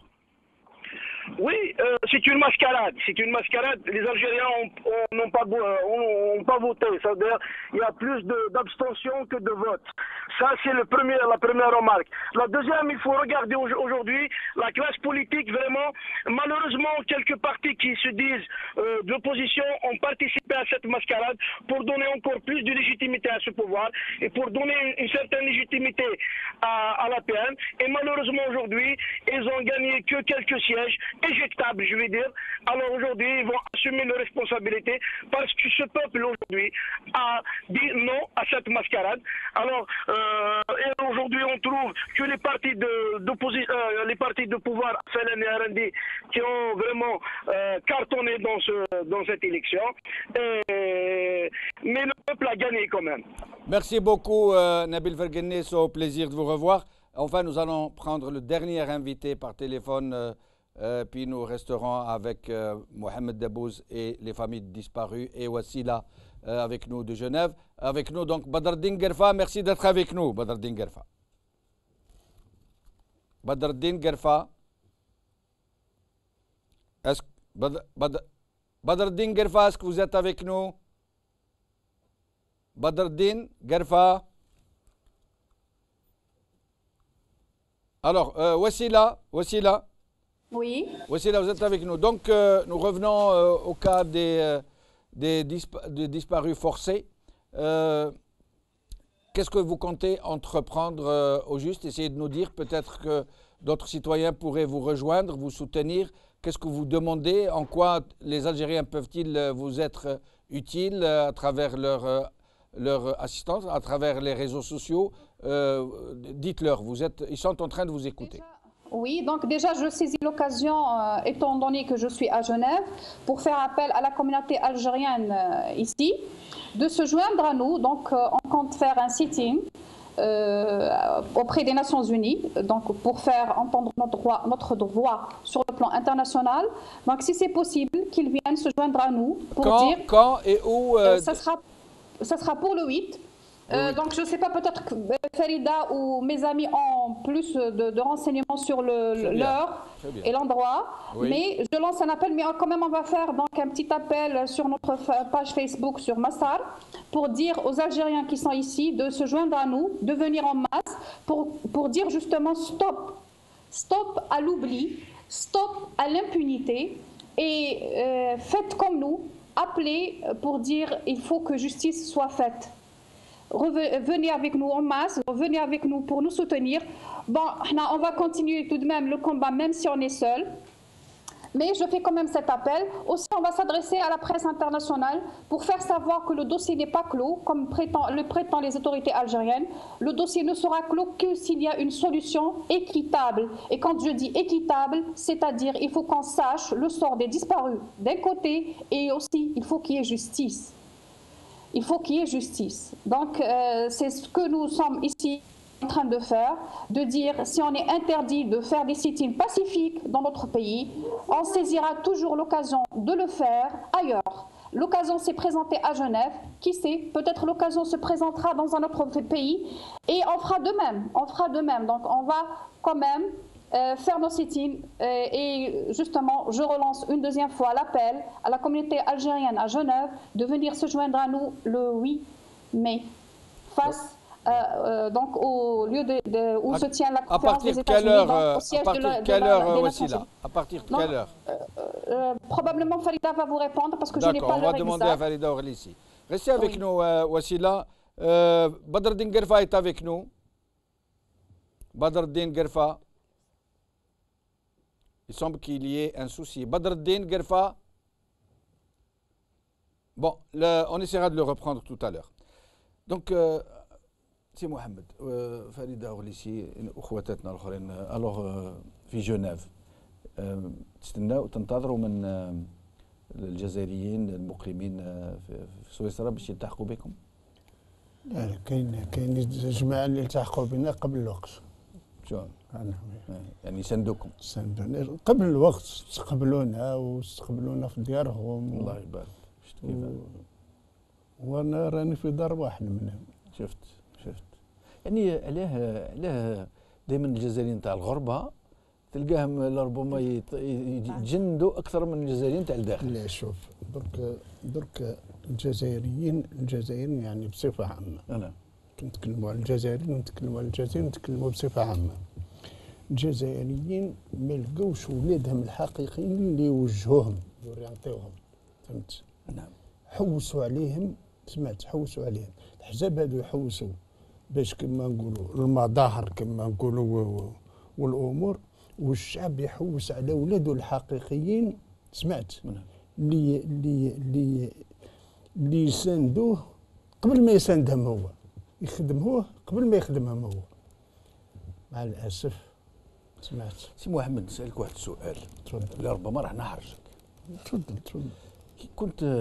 كنت دير في الثوره باش تحرر البلاد، كون جاوك قالوا لك هاي كيف تولي الجزائر بعد الاستقلال، واش كنت دير؟ شوف انا اسمح لي سي محمد، لا نعاود نسالك خاطرش لو كان قلت لك نعاود لك سؤال سامحني، لو كان في الثوره هذاك الوقت كي كنت مجاهد معروف يعني في كل الشرق الجزائري وحتى لو كان جاو قالوا لك يجي نهار يجيبوا لك صوره تاع الجزائر كيما راهي يضركوا الظلم والحقره والفقر، يقول لك هاي واش تولي الجزائر وهم عليها قاعدين يموتوا هذم اللي خاوتك اللي ماتوا بين يديك، واش كنت تقول في الوقت هذاك؟ ما كانش يعتقد بنادم باللي وصل الوضعيه هذه، مستحيلات، ما كانش بنادم يفكر ولو يعني لحظه باللي الشعب الجزائري توصل للوضعيه اللي عاشها ومازال يعيشها، ونطلبوا ربي سبحانه يحفظ كما نقولوا الشعب نتاعنا باش ما تزيدش تقر المأساة، واليوم ما زالت سائرة. والسياسة المنتهجة حاليا ما تبشر حتى بخير. سمعت؟ ما تبشر حتى بخير. احنا نعطيك انا مثل كيفاش انسان كان يحوس يموت من اجلك انت باش تعيش انت. انا واش اللي خرجني من جيش التحرير؟ بعثوا لنا انسان كان مع فرنسا، كنا في الوقت هذا كنا في سوق هراس، قال لك احنا رايحين، هو يتكلم بالفرنسيه، قال لك احنا رايحين نديروا لا كرياسيون تاع رمي مودير. قلنا صح معليش مليح، ماذا بينا احنا نكونوا كما نقولوا نتقدموا كما ساير الدول وكلش. واش التعليمات اللي عنده؟ ممنوع على اي مجاهد يخرج من الكازارما من الثاخنه، ممنوع. نعم. وحنا كان المسؤول نتاعنا عطينا كما نقولوا عطينا كراس كما نقولوا مطبوعين مسنيين كما نقولوا، يقول لك اختار انت كيفاش كما نقولوا تعطي كما نقولوا الراحه كما نقولوا الفوج نتاعك. نعم. مثلا واحد يسكن بعيد، واحد يسكن قريب، واحد كما نقولوا شوف المسافه كما نقولوا اللي يبي. قال لك واحد ما يخرج، البطايون كامل رفض، كامله البطايون كامل رفض، ولا لهم هذه ما تطبقش على الفئه هذه. هذه الفئه هذه مجاهده وما تطبقش، وما نقدرش انا باش ندخل واحد كما نقولوا للسيلون ونحفر له راس وراه، هذه من المستحيلات، ما كانش. البطايون كامل خرج، ما بقى حتى واحد. والمجاهدين ما يسمعوا، سمعت بطايون بما فيها الاعضاء تاع البطايون كل، يعني البطايون بكل خرج، الشاف البطايون خرج بكل خرجوا. هذه يلعب لك كما نقولوا على العاطفه نتاعك والشعور نتاعك اللي ما تقبلهاش، باش يعزلك بطريقه غير مباشره ولا بطريقه مباشره، باش يعزلك وتفتح لهم المجال. وصبحوا كما نقولوا اللي كان عسكري الصبح كوموندا، واللي كان انا الان واحد كان جندي معي في الجروب تاعي صبح كوماندا ولا كابيتان، وانا شك هو اللي السبب تاع ولدي. يعني خذا من كثار يعني ولا ما عندناش احنا الثار ما بيناتنا، ما كاينش كما نقولوا ما بيننا حسيف ولا عداو ولا كما نقولوا انتخابات ولا يعني. هذا كان معاك في كان معاك في الجروب نتاعي، في الجروب وكذا، والصباح ولا من الناس اللي يقتلوا ولاد الجزائريين. هذه شوف، هذه نقول لك على بالك الرتب هذه من التسعينات ولا تعرفوا شنو هو، ولات ما تصورش العقل نتاع الانسان كيفاش كانت تمنح على الرتب هذه. اللي كان يطنى الصباح كابيتان في ظرف كما نقولوا، واللي كان كابيتان الصباح كوموندا، اللي كان كوموندا جنرال، واللي كان المهم شوف، يعني الشيء اللي ما تصوروش العقل تاع الانسان. يعني المهم كون معاي، المرض قديم كون معاي. نطرقوا الاخوات. نعم. الاخوات هادو كيفاش المعاناه اللي يعاني كما يقولوا لا طورتور مورال، العذاب النفسي. نعم. وهو اللي يأثر على الانسان. صح. سمعت. نعم. درك هاد الام هذه شوف، كان زوجها حاميها، داوه قبل كي كانت في عمرها 20 سنه ولا ما كاملتش 20 سنه، من تمو هي تسفري الى يومنا هذا. سمعت. وما زالت تسفري وتعاني. شوف، مربيه، اخت ضحيه شريفه، تحافظ على شرفها، تحافظ على القيم، تحافظ على الاخلاق، تحافظ على اولادها. سمعت. هي ولات الام وهي الاب، كلش هي كلش مربيه، اب، كلش. هي الداخل هي البرة، وهي في المقاومه وفي النضال المستميت. سامحني سي محمد، رانا نحكموا بدر الدين قرفه ثم نرجعوا بدر الدين قرفه. ميرسي d'être avec nous. Vous êtes avec nous en Skype, hein? Oui. أهلا بك سي بدر الدين، مرحبا. Merci d'avoir accepté notre invitation. Et donc, c'est moi qui vous remercie, si jamais. Merci. Alors, on n'est pas encore en train de vous voir. J'espère qu'ils vont régler le problème. Voilà, avec la barbe blanche, tout, comme d'habitude, Papa Noël, t'as ça. أهلا بك سي بدر الدين. أهلا وسهلا. Donc, c'est Badr el-Din, l'examen périodique universel qui va examiner donc des questions très graves qui ont été posées en 2012 et le rapport qui circule déjà de l'Algérie, disons, de l'Algérie entre guillemets, du régime, moi je préférerais dire, est en train de dire tout va bien, nous avons réglé tous les problèmes, il n'y a presque plus rien. Qu'est-ce que vous pourriez nous dire? Eh bien, d'abord, salam alaikum et bien le bonjour à tous vos invités, Wassila, Madame Saker et toutes les autres, que je salue au passage. Je salue leur militantisme et leur endurance qui donne beaucoup d'espoir aux Algériens. Bon, ce qu'on peut dire sur le rapport de l'Algérie, ou plutôt du gouvernement algérien, bien sûr, pour eux, tout est beau, tout est rose, tout est joli, mais la vérité, elle est là.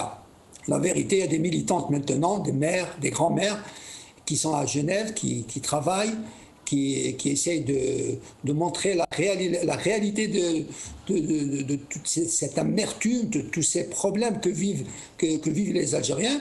Et nous, en Algérie, bon, l'Algérie, elle passe des moments très, très, très difficiles depuis pratiquement plus de 50 ans et surtout ces 17 dernières années.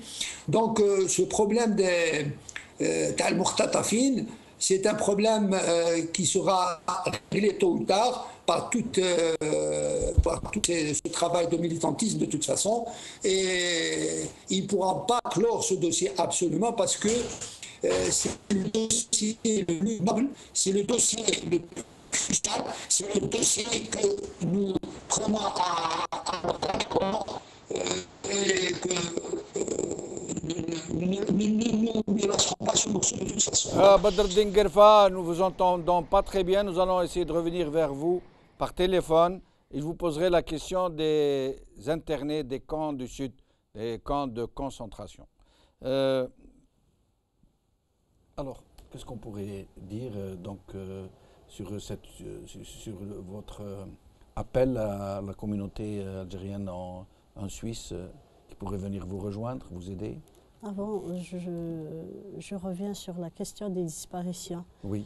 Ce que j'ai entendu, les indemnisations, les intimidations, les répressions, on les subit chaque sitting. وخاصة quand on est à Alger, يعني au niveau d'Alger كي نديروا un sitting au niveau d'Alger on est toujours يعني الوقفة تاعنا est réprimée. C'est la vitrine du régime. Bien sûr هذه من جهة ومن جهة نحسوا كم يعني حنايا on est expulsé يهزونا يحطونا في الخروبة لازم ترجعوا يهزوكم يهزونا بعد ما يحكمونا نهار كامل يهزونا يدونا للخروبة يلوحونا في الخروبة كل وحدة تروح لبلادها. هذه من جهه. احنا ثاني نرجعوا للانفيتاسيون تاع لو جروب دو ترافاي اللي عرضنا. قدمنا احنا اكثر من 1200 ملف لفريق العمل اللي احنا نستناو الردود. وحنا في كل مره الردود يعني كي نشوفوا كي نهضروا على الرد الجزائري انه راه غير مبالي، ما همش ردين، ما يعطوناش ردود يعني وافيه شافيه. كل الردود يعني على اساس انها دخلت في المصالحه خلاص انتهى الملف تقفل. اذا حنايا بالنسبه لينا دركا حبينا نشوفوا مع لونو مع الفريق العمل واش هي ضمانات، واش هي الامور اللي يقدر يقدمها مستقبلا، واش هي الضغوط اللي يقدر يقدمها لهذا النظام. لانه حنايا اذا كان كل مره رانا نقدموا ملفات وما كانش حتى حل، معناتها ان القضيه تبقى ان الامم المتحده ماهيش قاعده تخدم في العمل تاعها. وفي نفس الوقت نطلبوا من الاعلام ايضا انه يعمل تحريات. حنايا في سنوات عملنا لو رابور تاعنا، لي زانفيستيغاسيون تاعنا درناها وقلنا كي ريكونيس، قدمناه للقسنطيني، قدمناه للاحزاب، ان رابور اللي نقولوا مثلا هاهم لي زيكس، هاهم الناس اللي ماتوا تحت التعذيب، هاهم الناس اللي مفقودين بالدليل والبرهان، وقدمناه للاحزاب السياسيه، قدمناه الهيئه تاع قسنطيني. هذا حاولنا نتصلوا به ما جاش. هذا لو رابور حنا ماذا بينا الاعلام يحاول يقوم معنا بهذا لي زانفيستيغاسيون. كي كنا نهضروا قبيل كذلك على لانديفيرونس تاع المجتمع المدني، نفس الشيء هو بالنسبه للاعلام، لانه الاعلام خدا بعين الاعتبار الماده 46 و 47 من قانون المصالحه انه ما لازمش يهضر على الملف خلاص نهائيا. حنا نقولوا الاعلام اللي عنده ضمير من المفروض يتحرك معنا ويحاول يدير معنا هذه التحريات باش نوصلوا للحقيقه والعداله. لانه السكوت على السكوت، اليوم تسكت غدوه قادر يصرى لك كيما انا. لانه حنا قضيتنا ونضالنا رانا ناضلوا من اجل اجيال، ماناش ناضلوا على المفقود فقط اللي راح، رانا ناضلوا على ابناء اللي جايين، على ولدي وولدك وحفيدي وحفيدك وعلى اجيال جايه. سي محمد دبوس، لا للاسف الشديد قريب نلحقوا لاخر الحصه، دونك نحاولوا من بعد محمد دبوز ناخذوا محمد لحلو تكلمنا على لي كونت دي زانترني دو سود، ثم نحاولوا نرجعوا ثاني لاخواتاتنا لي فامي دي ديسبارو ونكملوا. سي محمد. بون ماذا بيا نعقب على كلامهم المفقودين هادو. سي فغي يعني لانديفيرونس هذه تاع لي زالجيريان. لي زالجيريان يخرجوا كي تكون ليكيب ناسيونال كي تربح 1 2 3 فيفا لالجيري روح الوطنيه تو مي روح الوطنيه تبان اليوم هنا. يعني الناس دي ديسبارو جو سي با انا ما هeureusement j'ai pas un disparu في لا فامي مي راني صباح راني نحس واش راهم يحسوا. يعني كان تقول قال وليدك صباح كان هنا ومن بعد ما كاش il est disparu il n'est pas mort il n'est pas vivant il est disparu. يعني والناس شغل ما كان والو tout va bien normal الناس يعني une indifférence. D'ailleurs je compare à يعني l'indifférence ماشي برك par rapport au disparu. يعني لا انا je suis révolté بواش راني نسمع par rapport au disparu. من الصباح راني نسمع يعني كاع اللي مدخلين هنايا كل واحد يعني ça fait vraiment mal au cœur. جميع من ضعيف زقات عليه. Oui زقات عليه. Ça me rappelle cette indifférence malheureusement elle est يعني générale en Algérie. Oui. C'est ce que nous sentons en tant que président de l'association Izmoulin pour les droits des Atmzab que يعني on s'occupe surtout du dossier des détenus les 160. Oui. Mais c'est dans une indifférence totale en Algérie. نعطيك un exemple. توما ثاني كيف Oui. Indifférence pendant les deux ans وين كاين العنف. الناس كامل شافوا لي فيديو شافوا لا بوليس واش راهي دير لي ميم بوليسيي اللي كانوا يعاونوا في يعني في الجهه تاع المتظاهرين ضد سي لي ميم اللي حكموا لي 160 داروهم في الحبس. اي لو والي اون بيرسون عز الدين المشري اون بيرسون ماشي قال دعايه ولا هو يقول انا طلبت من le procureur de la République de mettre l'avocat Salah Debouzon en détention préventive. Ça veut dire il donne dans un discours officiel. Oui, il donne des directives de la justice. هذه واش صرح به. Ça veut dire واش ما صرحش به. C'est encore plus grave. C'est-à-dire c'est encore pire.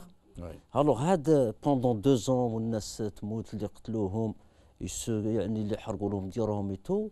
Il y a un sentiment تاع يعني الناس du Mzab par rapport au reste des Algériens يعني une indifférence. Le sentiment d'injustice. D'injustice, يعني c'est comme si le reste des Algériens sont complices par leur silence dans cette injustice. C'est le même sentiment qu'ont les familles des victimes. Je comprends parfaitement votre sentiment, madame. Et je ne sais pas يعني quoi dire. يعني c'est-à-dire parfois on trouve pas les mots يعني pour voilà. Et c'est le même sentiment qu'ont senti les Kabyles en 2001. 127 morts sous les balles des gendarmes. Jusqu'à aujourd'hui, aucun gendarme n'a été poursuivi. Aucun. Et il y avait une commission, c'est-à-dire Mohamed Yissaad, c'est Bouteflika en personne qui a nommé Mohamed Yissaad comme président de la commission. Il y a un rapport où la majorité de ceux qui ont été tués, ils ont été atteints par des balles dans le dos. Ça veut dire qu'il y avait intention de tuer, ce n'était pas les gendarmes qui étaient la version officielle, la légitime défense et tout. Ce sentiment d'indifférence, c'est ça y est, l'Algérie, je ne sais pas, il reste juste la façade, juste l'étiquette. Alors, je reviens, madame, je reviens juste, tout à l'heure, vous m'avez demandé de prélever. Quelques points, oui. Il y a 2 points. 2 points comme échantillon. Le rapport du ministère des Affaires étrangères, à la page 7, au paragraphe 46, alors il parle de la détention préventive, de nouveaux mécanismes. Oui, je serai rapide. De nouveaux mécanismes renforcent les règles de la condition du recours à cette procédure de la détention préventive, désormais exceptionnelle. Je lui pose la question, quand il y a 160 détenus, on les met tous en prison. Où est l'exception? L'exception, ce sont ceux qui ont été mis. De temps en temps. Il y a une dizaine peut-être qui ont été mis en. Beaucoup ne sont pas jugés. Sans jugement, oui. Prison préventive. C'est-à-dire l'exception est devenue la règle et la règle est devenue l'exception. Deuxième exemple, pour être rapide, c'est juste pour pour donner 2 exemples, là, les mensonges grossiers, à la page 11. Alors, il parle des manifestations à Alger. L'état d'urgence, excuse-moi. Alors, l'état d'urgence a été levé pour l'ensemble du territoire national le 11 février 2011. Les mesures spécifiques de la wilaya d'Alger visent à assurer la protection des personnes et biens contre les actes potentiels de groupes terroristes. C'est-à-dire, ce sont ces mesures-là. C'est spécial parce que les groupes terroristes, ce sont ces mesures. Voilà, ce sont ces mesures qui vous empêchent, qui vous interdisent de vous manifester à Alger. Pour préserver les biens, ça veut dire c'est vous qui êtes un danger pour terminer. Non, il n'y a plus de temps, il y a 2 personnes qui attendent. 15 secondes, s'il te plaît. Dernièrement, il y a eu un rassemblement devant la maison Tahar Djaout des femmes et enfants mozabites qui ont été dispersés par la police de la même façon. Où est le problème 10 secondes. 10 secondes juste pour باش نزيد على l'indifférence تاع la société civile. نعطيك مثال حنايا quand on fait يعني un appel sur notre page Facebook كي نتبعوا شحال شافوها plus de 4000. Finalement, بعد كي نلقاو رواحنا واحد علاش enfin c'est les familles disparues par une dizaine ومع des militants qui nous soutiennent, c'est-à-dire غير لي 4000 هذوك برك جاو. لي 4000 هذوك وكان يجوا النص تاعهم برك 4 سيدي 4 معليش مقبوله. Mais malheureusement... Merci. Il reste Badreddine Guerfa, très vite. Je suis désolé, nous sommes arrivés à la fin de l'émission. Nous ne pourrons même pas redonner la parole à mesdames qui sont là avec nous. Badreddine Guerfa, essayez de nous parler un peu de vos souffrances dans les camps du Sud pour ceux d'entre nos téléspectateurs qui ne le savent pas. Si je dois parler des souffrances des camps du Sud, je dois parler d'abord des souffrances des familles des 250 000 ou 300 000 morts algériens. Je dois parler des souffrances des gens qui sont toujours en prison pour des raisons politiques depuis 1992. Je dois parler des souffrances de la jeunesse algérienne. De quelles souffrances je dois parler si je m'aime? Les Algériens souffrent, le peuple algérien souffre, la femme algérienne souffre. Ces brigands qui ont pris le pays en otage font souffrir tous les Algériens. Alors, un petit mot sur les camps de concentration. Bien sûr qu'on a souffert, bien sûr qu'on a été pris de nos maisons, de nos rues, et on a été on nous a foutus dans des camions dans le froid du mois de février, et on ne savait même pas où on devait aller. On s'est retrouvé à Ben Medina, à Fetarf, à Enblila, puis à Ouelgla dans le sud, dans des camions, dans des avions militaires. Bien sûr qu'on a souffert et nos familles ne savaient même pas là où on était. C'est vraiment le dossier des camps du Sud est aussi difficile que un peu moins, mais c'est un dossier comme le dossier des Tal-Mourtatafin. On ne cessera de le dire et de le redire que c'est... Est-ce que les personnes ont été un temps soit peu indemnisées? Par exemple, ceux qui ont été chassés de leur travail, ceux qui ont passé plusieurs années, ceux qui ont contracté des maladies? Absolument pas. Il y a des gens qui ne sont jamais revenus chez eux. Il y a des gens qui ont été tués. Il y a des gens qui... Nous avons des Mourtatafin dans les camps de concentration. Nous avons des noms. Moi-même, je n'ai jamais, je ne travaille pas. Alors, c'est pas possible. Ces gens-là, ils ont massacré toute une génération. Et comme a dit votre invité, le problème, c'est pas nous. Le problème, c'est nos enfants, nos arrière-petits-enfants et toutes ces générations qui vont venir. Le problème doit être réglé dans le fond. C'est un système qui doit déguerpir, c'est un système qui doit foutre le camp, excusez-moi du terme. Les Algériens ont dit leur mot pendant ces élections. Alhamdoulilah, il y a une prise de conscience extraordinaire. Inch'Allah, votre invité Alain, c'est vrai qu'il y a eu des moments d'insouciance, mais ça vient il y a des moments mafsali dans les peuples. Je pense que, Inch'Allah, on saura tout ce qui s'est fait dans ces dernières élections pour régler le problème algérien en entier. Et je profite de cette occasion pour lancer un appel à tous ces boycotteurs, à toutes ces personnalités politiques, à tous ces militants pour s'unir, pour faire un front commun ensemble pour sortir de cette crise et pourquoi pas pour trouver un candidat unique pour une éventuelle élection présidentielle anticipée pour pouvoir يعني نكونوا يد واحده. Il y a des jeunes, on écoute sur le plateau, il y a beaucoup de jeunes. Quand on écoute par exemple Karim Tabou, c'est tout un espoir, c'est des jeunes qui peuvent travailler, il y a des dizaines de milliers d'Algériens qui peuvent travailler, qui peuvent faire sortir ce pays de cette crise. Merci. Donc, merci Badreddine Guerfa, je suis désolé de vous interrompre, c'est tellement intéressant ce que vous dites. Merci à tous nos invités, à toutes nos invitées. Très franchement, je suis très honoré de vous recevoir, ça me fait vraiment plaisir et ça me redonne confiance en mon peuple.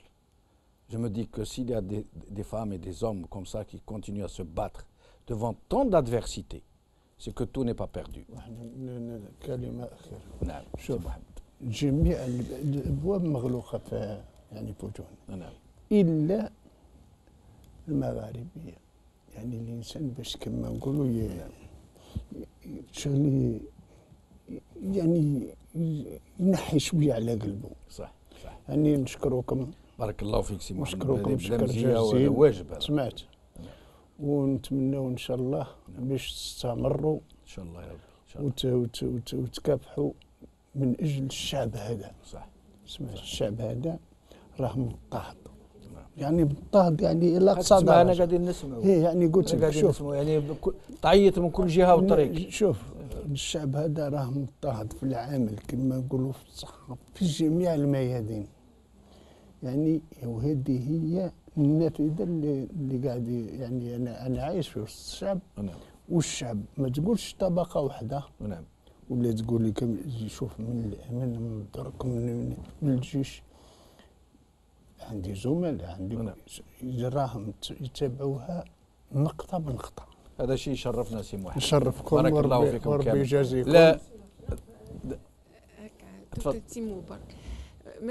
ماذا بينا ان شاء الله تكون تغطيه تاع المغاربيه في لا سويس ان شاء الله لو 8 ولو 9 ان شاء الله. او معنا هنا ومن هي الريداكتور شاف قاعد يسمع. ماذا بينا تكون المغاربيه كم يبعثها لكمش نديروا له قراف احنا هنا. وي اكزاكتومون. نتمناو انه احنا نقدموا هذا العمل وفي نفس الوقت لما الاعلام في المغاربيه يقوم بالدور انه يحاول يستبصر من فريق العمل. صح. يعني علاه ما يقدروش ياخذوا اجراءات ضد الجزائر لحد الان، لانه هذا التماطل وهذا السكوت وهذا يعني طال، يعني على الاقل باش يكون رد للناس وتنوير الشعب. Je suis obligé de vous interrompre. Merci beaucoup. Merci à tous mes invités. Merci à tous ceux qui ont intervenu au téléphone, en Skype. Merci à vous, chers amis téléspectateurs, de nous avoir suivis. سامحونا شويه إذا هكا شويه واحد يدمع هكا تصرى هكا معليش. بقوا على خير بالسلامه.